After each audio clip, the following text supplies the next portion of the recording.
Pagbalang araw po sa ating lahat. Salamat po sa Panginoon sa araw na ito na muli po ay niloob niya po na tayo po ay magkatipon-tipon para po patuloy ang pag-aralan po ang kanyang mga salita at sa pag-aaral po natin ay patuloy po tayong matuto kung paano nga po ba tayo dapat mamuhay po habang tayo ay nandito sa mundong ito. Purihin po ang ating Panginoon. Salamat po sa kanyang patuloy ang kabutihan sa ating lahat. Tayo po ay manalangin.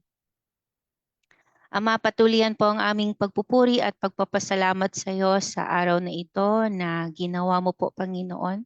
Salamat po minsan pa dahil niloob mo po na kami magkatipon-tipon sa iyong pangalan. Pag-aralan na itong Genesis chapter 49. Nawa po, Panginoon, sa aming pong pag-aaral ay marami po kaming matutunan, Panginoon. At sa aming pagkatuto, ay patuloy namin itong may apply sa aming mga buhay, Panginoon, upang magkaroon po ng kabuluhan ang aming ginagawang pag-aaral na ito. Salamat po aming Panginoon sa patuloy ang karunungan mo po na ipinagkakalob sa aming lahat. At salamat po sa mensahe mo po para po sa bawat isa. Ikaw po ang magsalita po para po sa amin. Patuloy mo pong kontrolin ang aking dila.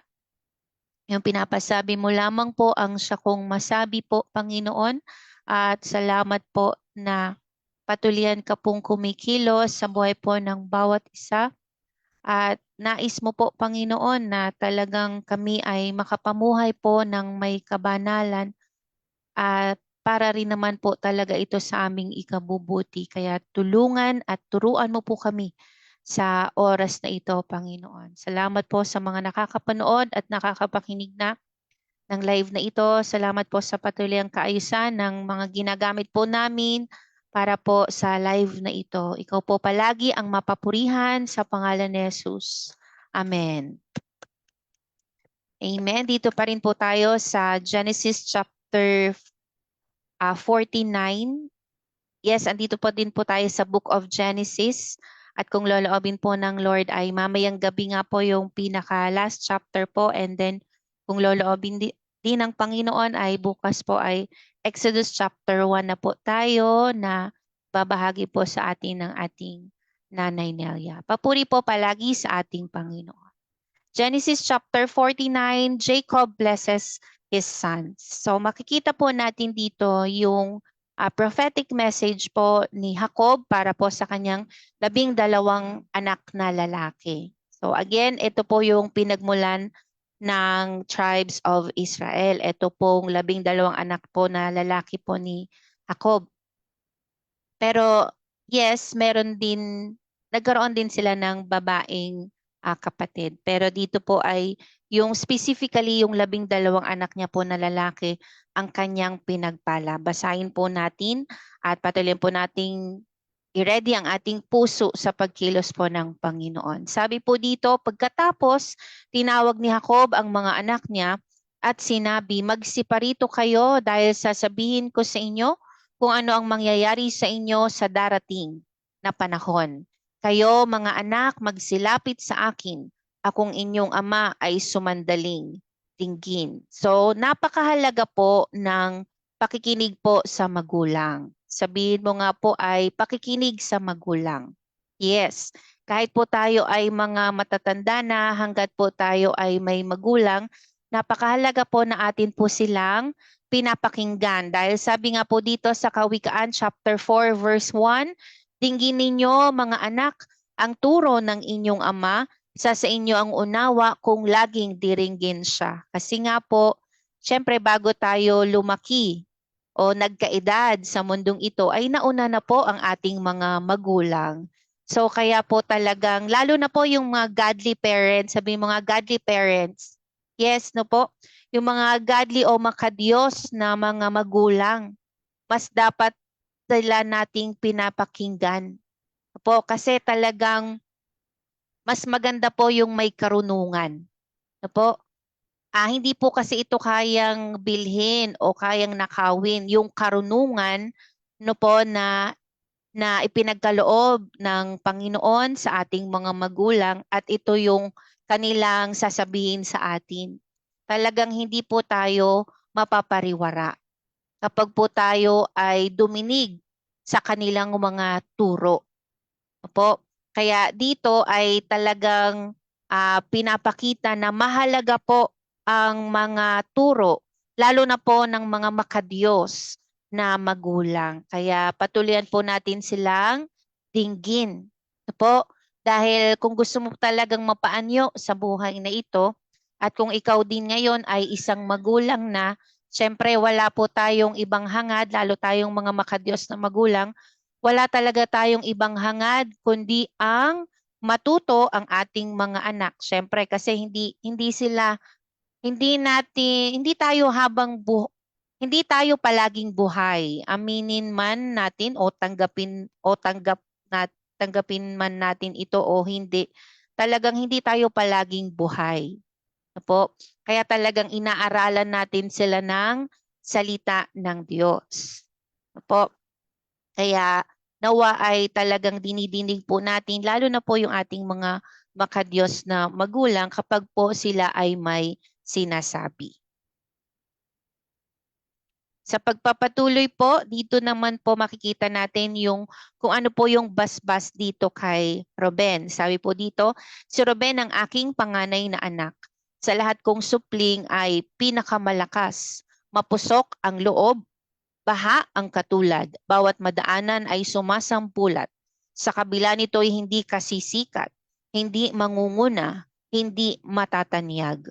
Pagkat ang ama mo ay iyong hinamak, dangal ng aliping asawa ko ay iyong winasak. So dito po makikita po natin ang isang Hebrew poetry. Hebrew poetry po itong sinasabi po ni Jacob sa kanyang mga anak. So ibig sabihin may deeper meaning po ito. At kung babalikan po natin ay talagang kinuha po ni Ruben ang isang concubine ng kanyang ama na si Jacob. Hindi dahil sa kanyang sexual desire, kundi yung desire niya na magkaroon pa ng more na power. Kasi base din sa kanilang kultura, kapag inasawa mo yung asawa ng iyong tatay, ikaw na yung mas mahihigitan yung tatay. Kaya ito po yung ginawa ni Ruben. Nakala niya po na mas mahihigitan niya ang kanyang tatay na po kapag kinuha niya po yung concubine ng kanyang ama. Pero dito ay nakita natin na open rebuke po ito kay Ruben. And yes, ito pong kasing scenario na ito. Nasa deathbed na nito si Jacob. At makikita natin yon sa pinakahuling chapter nito. Nasa deathbed na siya. So kumbagay talagang pinaalam sa kanya ng Panginoon na siya ay mamamatay na. So sa kanyang huling habilin ito, parang ito yung pinakahuling habilin o last words ni Jacob para po sa kanyang mga anak. So inisa-isa niya po ang kanyang mga anak. Po. So ito po yung sinabi niya kay Ruben. Kay Simeon naman po at Levi, basahin po natin, sabi dito, Simeon at Levi na magkapatid, ang sandatan ninyo'y ipinanlulupig. Sa usapan ninyo'y di ako sasali. Sa inyong gawain hindi babahagi. Kapag nagagalit agad, agad pumapatay. Lumpo pati hayop kung makatuwaan. Kayo'y susumpain sa bangis at galit. Sa ugali ninyo na mapagmalabis. Kayo'y magkakawatak-watak sa buong lupain. Sa buong Israel ay pangangalati. So dito naman po, rebuke din po ang mababasa natin dito kay Simeon at Levi. Kung matatandaan natin na pinagpapatay nila yung mga lalaki po ng Shechem po dahil po sa ginawa sa kanilang kapatid na si Tina. Sinasabi po dito ni Jacob na hindi talaga siya kasi pwede na isipin o sabihin ng tao na ito'y dahil sa sinabi ni Jacob. Pero dito makikita natin na hindi niya ginusto yung ginawa ng kaniyang mga anak. Po. So talagang sa mga anak, kahit na sila ay turuan, sila pa din ang talagang magdedesisyon. Sabihin mo nga magdedesisyon. Sila pa din po talaga ang magdedesisyon kung sila'y susunod sa ating mga payo. Pero yun nga palagi nating prayer sa Panginoon, pag-asa sa Panginoon na talagang sumunod ang ating mga anak, sa ating mga payo sa kanila. Pero again, sila pa din ang magdedesisyon kung ano ang kanilang gagawin. Ikaw naman, Juda, ay papupurihan niyong mga anak ng ina mong mahal. Hawak mo sa leeg ang iyong kaaway. Lahat mong kapatid sa iyo'y gagalang. Mabangis na leon ang iyong larawan. Muling nagkukubli matapos pumatay. Ang tulad ni Juda ay leong nahihimlay. Walang mga ngahas, lumapit sinuman. Setrong sa gisag ng lakas at kapangyarihan, sa kanya kailan may hindi lilisan. Mga bansa sa kanya'y magkakaloob, mga angkan sa kanya'y maglilingkod. Batang asno niya doon natatali sa puno ng ubas na tanging pinili. Mga damit niya'y doon nilalabhan sa alak ng ubas na lubhang matapang.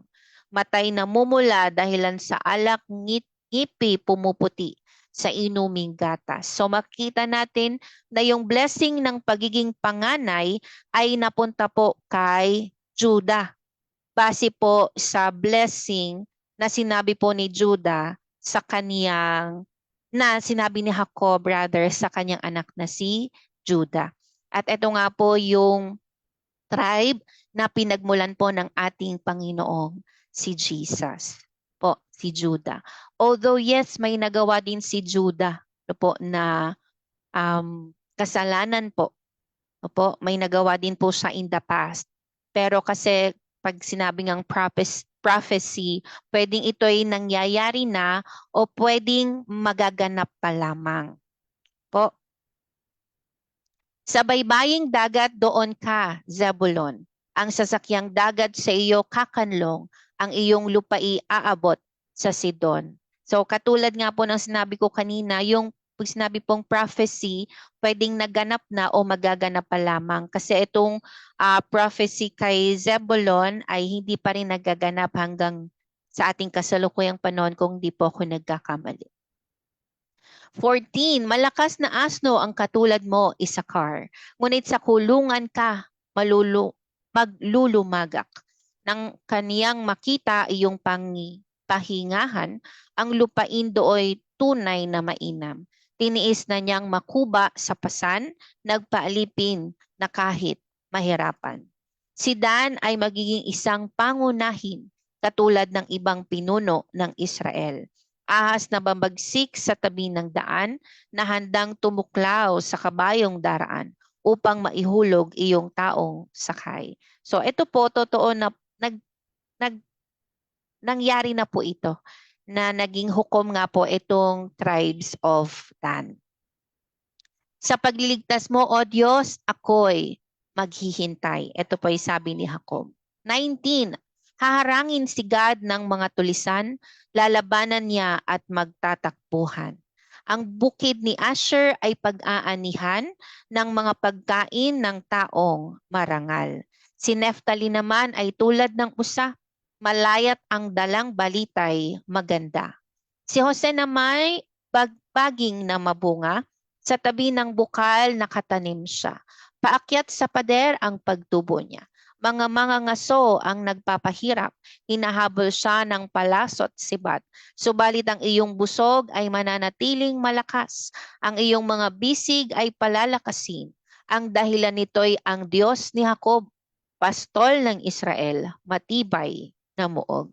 Diyos ng iyong amay siyang sasaklolo, ang makapangyarihang Diyos na magbabasbas sa iyo. Magbuhat sa langit, bubuhos ang ulan, malalim na tubig sa lupay bubukal. Dibdib na malusog, pati bahay batay pagpapalain dit kaniyang babasbasan. Darami ang ani, bulaklak gayon din, maalamat na bundok ay pagpapalain.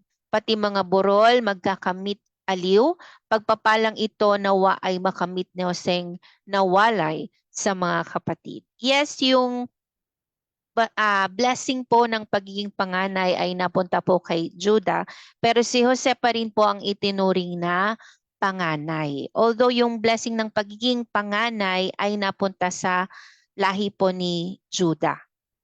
Pero si Jose nga yung tinuring ng panganay dito kasi nga yung ginawa sa kanya ng Panginoon. Yung niloob na maganap niloob ng Panginoon na maganap sa buhay ni Jose. Naging pagpapala sa kanila ang Ehipto na minsan ay naging tinik para kay Jose.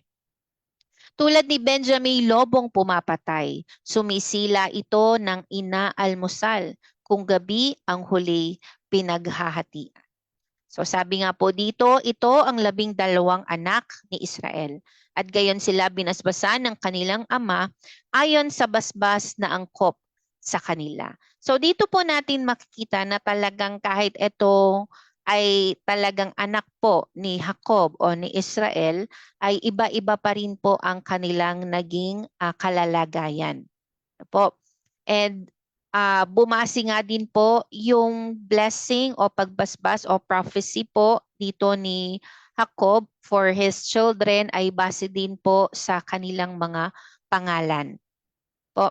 And sabi nga, binasbasan sila ng kanilang ama ayon sa basbas na angkop sa kanila. So mamaya po, titignan po natin yung ano ba yung purpose ng prophecy na ito. Okay po. So again, sabi nga dito sa unang Kronika chapter 5 verse 2, bagamat ang lipi ni Juda ang kinilalang pangunahin sa magkakapatid at isang pinuno ang nagmula sa kanya, ang karapatan ng pagkapanganay ay iginawad kay Jose. So makikita nga po natin dito pa sa verse 29, basahin po natin. Pagkatapos, sinabi ni Jacob sa kanyang mga anak, ngayoy papanaw na ako upang makasama ng mga ninunong na mayapan na. Doon ninyo ako ililibing sa pinaglibingan sa aking mga magulang, sa yungib sa bukid ni Efron na Heteo. Ang libingang iyo'y nasa Makpela sa silangan ng Mamre sa may Kanaan. Pinili iyon ni Abraham at doon siya inilibing pati ang kanyang asawang si Sarah. Doon din inilibing ang mag-asawang Isaac at Rebecca. At doon ko rin inilibing si Leah. Ang bukid at yungib na iyon ay binili nga sa mga Heteo. Matapos masabi ang lahat ng ito, siya ay humimlay at namatay. Again, these are the last words of Israel po para po sa kanyang 12 anak.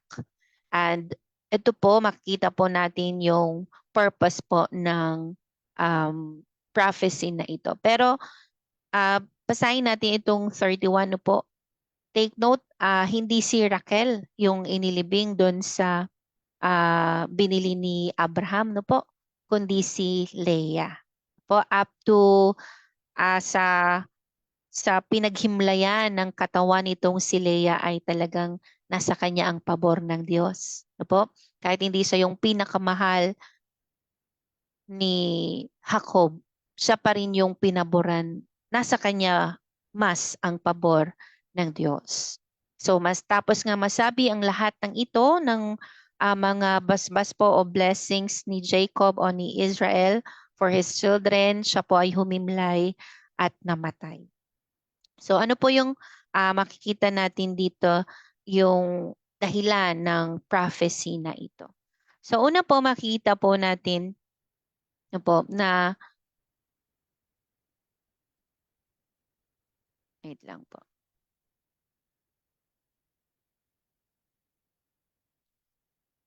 Okay po. So una po makikita po natin that the prophecy focuses our attention upon future things. Po? So ito ay talagang yung mga bagay na magaganap pa lamang at pwedeng may mga nagganap na. Po. And pangalawa po, prophecy focuses not only on the future, however, but on living in the present in the light of the future. Po. So talagang tayo po na mga nabubuhay sa ngayon ay talagang dapat pakaingatan po natin kung paano po tayo nabubuhay. Kasi kung matatandaan po natin ay may mga rebuked itong si Jacob sa kanyang anak na si Reuben, Simeon at Levi o Levi. Po. May mga rebuke po siyang sinabi because of the past sins na nagawa po ng kaniyang mga anak. So kaya po nawa tayo sa ating buhay sa ngayon, tayong mga nabubuhay sa mga panahong ito. Pakaingatan po natin kung paano tayo nabubuhay po. So paano po tayo makakatiyak na makakapamuhay po tayo ng ayon sa kalooban ng Panginoon? Sabi po dito sa Colossians 3:16-17, ang salita ni Kristo'y hayaan ninyong lubusang manatili sa inyong puso. Ano po yung hahayaan natin na manatili sa ating puso? Ang salita ng Diyos. Sabihin mo nga po, salita ng Diyos. Kasi again, ang salita po lamang ng ating Panginoon ang talagang makakapag-assure sa atin na kung ito ay ating susundin, no po, at talagang isa sa pamuhay po, talagang at hayaang manatili sa ating mga puso, ay magiging bright po ang ating future. Po, sabi pa po dito, turuan ninyo at paalalahanan ng isa't isa ng may buong karunungan. Buong puso kayong umawit ng mga salmo, mga himno, at mga awiting espiritual ng may pagpapasalamat sa Diyos. At anuman ang inyong gagawin o sasabihin, gawin ninyong lahat sa pangalan ng Panginoong Hesus at sa pamamagitan niya'y magpasalamat kayo sa Diyos Ama. So again, napakahalaga po talaga na tayo po ay tumatalima po sa sinasabi po ng salita ng Diyos. Hindi lamang po tayo nakikinig, kundi talagang nakikita po na inia-apply po natin ito sa ating mga buhay. Kasi nga, di ba sabi ng may mga naririnig tayo na edukasyon lamang ang maipapamana ko sa aking mga anak. Di po ba? May mga nagsasalita ng ganon. Kasi nga ay hindi din kayang nakawin yung edukasyon.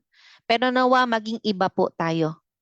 Tayong mga nakakilala sa Panginoon. Tayong mga godly parents na talagang ang salita ng Diyos ang hayaan nating kumilos sa ating mga anak. Pero syempre again, you have this responsibility na turuan talaga ang iyong mga anak base sa salita ng Diyos. O kung wala, di ang iyong mga mahal sa buhay, ba? Ang iyong mga pamangkin, ang mga kapitbahay na niloob ng Panginoon. Kaya nga sabi dito, turuan ninyo at paalalahanan ng isa't isa ng may buong karunungan. Hindi lang natin basta sasabihin ng salita ng Diyos, kundi alamin natin kung ito nga ba talaga ang ibig ipakahulugan ng salita na ating nabasa. Kasi baka magkamali ng aplikasyon. Po, at sabi pa dito, anuman ang inyong gagawin o sasabihin, gawin ninyong lahat sa pangalan ng Panginoong Hesus at sa pamamagitan niya'y magpasalamat kayo sa Diyos Ama. Po, so sabi ay anuman. So sabihin kahit sa iyong pagkain, sa iyong pagtayo, sa iyong pag-upo, sa iyong pagkakahimlay, sa iyong paglalakad, saan ka man pumupunta, sino man ang iyong sino man ang iyong kausap, anuman ang iyong ginagawa o sasabihin, gawin ninyong lahat sa pangalan ng Panginoong Hesus.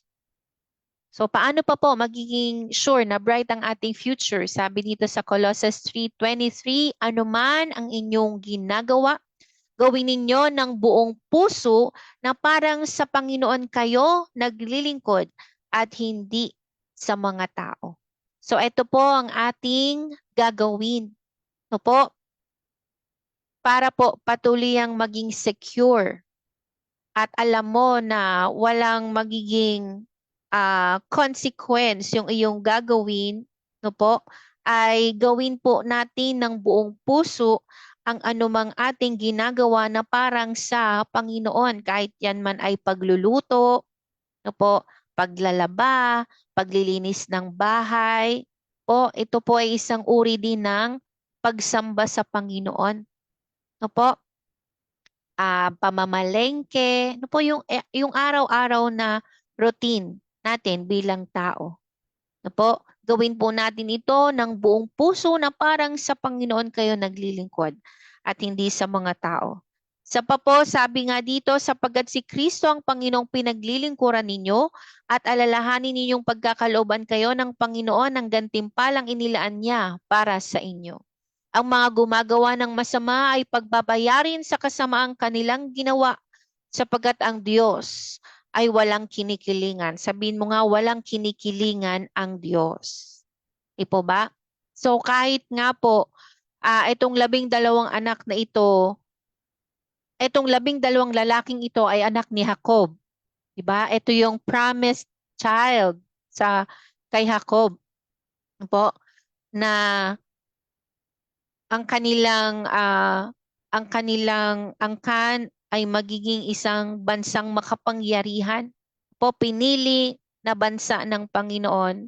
Although sila nga ay pinili na bansa ng Panginoon, ay talagang nakaranas din, di ba, ng mga kaalwanan while they were on Egypt. Pero talagang may naging kahatulan para po sa kanilang mga ginawa. Sabi nga dito, final po na PowerPoint, sabi dito, present actions have future results and repercussions. Po, talagang pakaintindihin po nating mabuti na talagang pwede na sa tingin mo ginagawa mo ngayon ay okay naman. Pero palagi po may dating yan sa future. Na po, palaging meron yang consequence. Or kung maganda naman ang ginawa mo ay may pagpapala. Meron kang aanihing pagpapala. Na po, again, present actions have future results and repercussions. Kaya nga, patuloy tayong magpailalim sa kalooban ng Panginoon. Po, para wala tayong maging consequence. Pero yun nga, kung meron man, ikaw nagawa, ay patuloyan pa ring magpahabag sa Panginoon. Kasi talagang hindi naman maiaalis na may mga nagawa talaga tayong mga pagkakamali na mga nadesisyonan natin, lalo nung tayo mga kabataan pa natin o nung mga bata-bata pa tayo. May mga talagang nagkamali tayo ng desisyon. So, yun yung paghandaan natin. Ano po? So, again, kapag nakita mo na yung resulta ng iyong ginawa, kasi 'di ba si Jacob, nakita niya yung resulta ng kanyang ginawa, 'di ba? Ilang beses din siyang ilang beses din siyang niloko po ni Laban ng kanyang tiyo po. Ilang beses, pero ang tanong ay ilang beses lang ginawa ni Jacob yung kaniyang pagiging tuso. Di po ba mabibilang lang sa kamay, pero yung naging resulta ng kanyang pagiging tuso ay kung ilang beses po. Po, kaya nga again, mas maganda pa din kapatid na gumawa ng tama. Amen po ba? Mas maganda pa din talagang sumunod sa kung ano ang ipinapagawa ng Panginoon. Kasi pwedeng may magsabi sa akin na napaka-imposible naman palaging gagawa ng mabuti. Eh kung palagi mo nga isipin ito, no, na yung present action mo may future result and may dating din ito. No po, hindi man ikaw ang hindi man ikaw yung makatanggap ng consequence na ginawa mo, pwedeng mangyari ito sa iyong anak. Alalahanin mo, hindi natatapos ang tao. No po? Tayo, pwede tayong kunin na ng Panginoon. Pero hindi natatapos yung henerasyon ng tao. Meron at meron no po, na nadadagdag sa iyong mga mahal sa buhay o even sa talagang sa pamilya mo mismo. No po? Kaya nga patuloy tayong mag-ingat. Sabihin mo nga, patuloy na akong magpapahabag sa Panginoon. Opo, na talagang lahat po ng ating gagawin, dedesisyonan, sasabihin, ay talagang pag-aralan nating mabuti. Kasi again, baka ang maging future result nito ay sa anak mo na, no po? Or sa apo mo na hindi natin alam kung makikita pa natin yung ating magiging apo. No po? Kaya nga, patuloy tayong mag-ingat at patuloy tayong magpahabag sa Panginoon na talagang maingatan natin ang ating iniisip, ang ating sinasabi at ang ating ginagawa. Kasi nga present actions have future results and repercussions. Kaya nga yung Colossus 3:23, anuman ang ating ginagawa, gawin natin ito na parang sa Panginoon natin ginagawa. Para patuloy tayong makagawa ng tama. Kasi nga, gagawin natin para sa Panginoon eh. Siyempre, imposible naman na gumawa tayo ng masama na ang thought natin ay sa Panginoon ginagawa, no po? Kaya talagang napakahalaga po na yung mindset, isinaset natin yung mind natin sa paggawa ng mabuti. At isinaset natin yung mind natin na gagawin ko ang lahat para sa Panginoon. Po. So kaya lahat na nga ng gagawin mo sa buong araw na ito ay mabuti kasi gagawin mo para sa Panginoon eh. Kasi sabi nga sa Bible, anuman ang gagawin. So tulungan tayo ng Panginoon at nawa ay may natutunan po tayo sa Genesis chapter 49, yung naging pagpapala po ni Jacob sa kaniyang mga anak. Po, at tulungan tayo ng Panginoon na patuloy tayong maging maingat at patuloy nating magawa ang mga bagay-bagay para sa kaluguran ng ating Panginoon. Tayo po ay manalangin. Ama, maraming salamat po sa mga talatang ito. Sa mga talatang ito from Genesis 49 na ipinagkaloob mo po sa bawat isa. Salamat po dahil napakaganda po ng iyong plano para sa amin. Nawa ay talagang matuto po kaming konsultahin ka, Panginoon, sa anumang aming gagawin, saan mang sasabihin namin, Panginoon, at iisipin. Kahabagan mo po kami, Panginoon. Tulungan mo kami, Panginoon, sa buhay na ito. Na talagang palagi po, pagplanuhan po muna naming mabuti ang mga bagay-bagay na aming ginagawa. Kasi talagang may dating po ito. Hindi man ngayon pero sa mga susunod na panahon. Salamat po sa patuliyang mga salita mo na kumikilos sa aming mga buhay.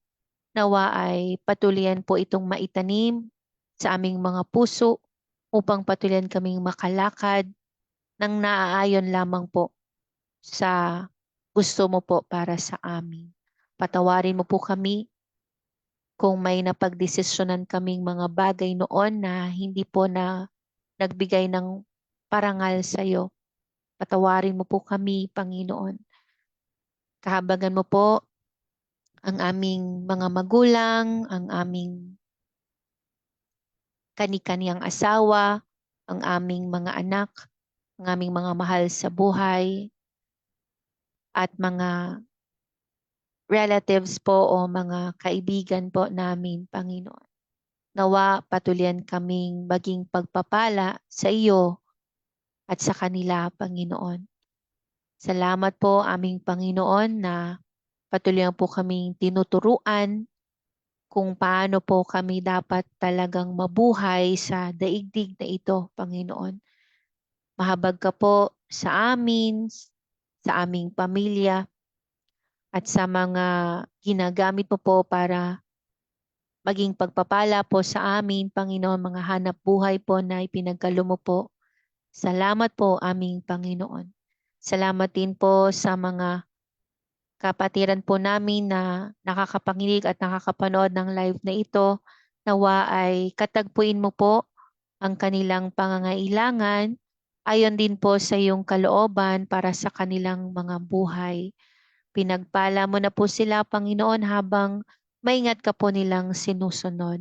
Salamat po sa pamilya po ng Miracle of Life at sa mga taga-ibang fellowship po na amin pong nakakasama sa araw-araw po na live na ito. Nawa Panginoon ay patuloy ang magdulot ang salita mo sa aming buhay ng napakagandang resulta, Panginoon, kung ia-apply po namin ito sa aming mga buhay. Purihin ka po, Ama, sa lahat ng ito sa pangalan ni Jesus. Amen. Amen. Purihin po ang ating Panginoon. Yes, maraming salamat po sa lahat po ng mga nakapanood at nakapakinig sa atin. Salamat po sa buhay po ng ating daddy at ng Nanay Nelia. Ayan, nandito po sila. Salamat sa Panginoon. At nawa ay maging maganda po ang resulta ng kanilang check-up mamaya. At salamat din po sa Panginoon sa buhay po ng aking mga kapatid, mga pamangkin, mga bayaw at hipag. Salamat din sa Panginoon sa buhay ni Papa Mar at ng kanyang pamilya, mga kamag-anak na nandito sa Pilipinas at nasa ibang bansa. Salamat din po sa Panginoon sa buhay po ng ating pastor dito, ni Mamang, at ng kanyang mga mahal sa buhay. Maraming salamat din po sa Panginoon sa buhay po ng ating nanay Rebecca Caime, ng kanyang nag-iisang asawa at ng kanilang mga anak. Papuri sa Diyos. Salamat din po sa Panginoon sa buhay po ng ating nanay Lorna Villanueva Gayas, Tatay Umeng, ng inyo pong mga anak at mga apo. Salamat din po sa Panginoon sa buhay po ng ating Ate Rosel at ng kanyang nag-iisang asawa, maging ng kanilang mga anak at apo. Salamat din po sa Panginoon sa buhay po ng ating Ate Irene at ng kanilang at ng inyo pong mga anak. Maraming salamat din po sa buhay po ng ating Sir Bob na araw-araw po na nakaka-join po sa ating online devotion. Salamat din po sa payon sa buhay po ng ating si Hazel at Christian. Patuloyan kayong paghimalaan ng ating mapaghimalang Diyos. Salamat din sa buhay po ng ating Mama Len at Kuya Ronnie. Patuloyan ding paghimalaan kayong mag-asawa ng ating Panginoon. Hello po sa ating kapatid na Chodola Rigolto from batch 11. Ayan, salamat po sa bayan sa inyo pong buhay. Patuloyan po kayong patuloy pagpalain ng Panginoon ng ministeryo na ipinagkaloob niya po sa inyo. Salamat din po sa Panginoon sa buhay po ng ating kapatid na Crizzy, ng inyong anak na si Mary Mel at ng nag-iisa mong asawa na si Melchor. Ingatan kayo ng Panginoon kung nasan man kayo ngayon. Salamat din po sa Panginoon sa buhay po ng ating Auntie Ruth. Hi Auntie, I miss you po. Loobin ng Lord na magkita tayo on January na po. Loobin ng Lord na makapunta ulit kami dyan sa Apayao. Salamat din po sa Panginoon sa buhay po ng ating Kuya Bernie, kapatid na Bernie, ng kanyang mga nag-iisang asawa at ng kanilang mga anak. Salamat po sa Panginoon sa inyo pong buhay. Amen. Salamat din po sa Panginoon sa buhay po ni Yael, ng ating Nanay Vilma at ang mga kamag-anak na nandyan po sa pinagsanhan. Salamat din sa Panginoon sa buhay po ni kapatid na Jocelyn Kibuan Ricoan Tagudan, ng ating kapatid na Noveleta Laylay, maging na ating Nanay Lemia Kasaol, Nay, patuloy ang i-provide po ng Panginoon ang inyo pong mga pangangailangan. Salamat din po sa ating Ate LP at ng kanyang pamilya, maging ni Teacher Bell at ng kanyang pamilya at ng lahat po ng mga patuloy ang nakakapanood at nakakapakinig ng live na ito. Maraming salamat po sa Panginoon sa inyo pong buhay, maging sa mga panalangin niyo po para po sa amin. Everyday po ito at 7:30 a.m. Mamayang gabi po at 7 p.m. Palagi po sa Diyos ang kapurihan.